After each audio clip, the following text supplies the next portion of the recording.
परेशानी तू हमारे हऊ जानी जानी कर नकानी।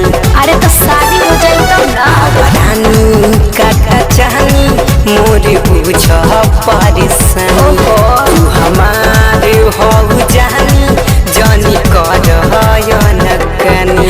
डाली मंगिया में सेनुरा नेमान करी ह डाली मंगिया में सेनुरा नेमान करी ह शादी करके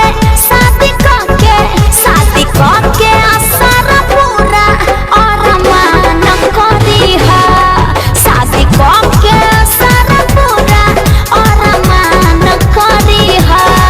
टेंशन मत लो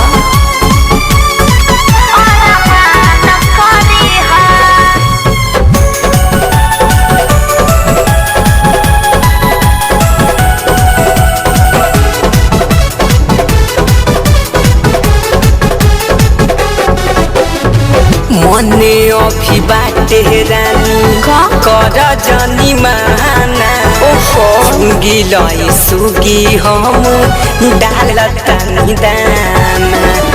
कुछ दिन करयौरी राजा बरदास हो मनवा जुड़ाए जाए अब तोहरा पास हो। ओहे घड़ी भोल थोड़ा कम मान करी ह। अच्छा घड़ी भोल थोड़ा कम मान करी ह। शादी करके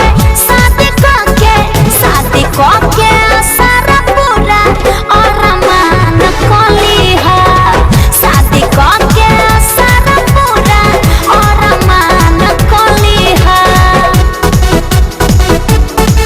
अरमान कली ह।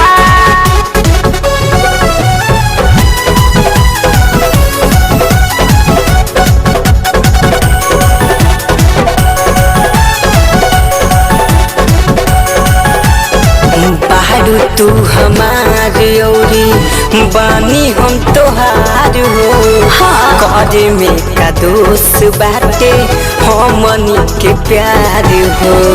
बाकी अभी मिलल नइखे अमन लाइसेंस हो पप्पू कमलेश रखे के परी पेशेंस हो।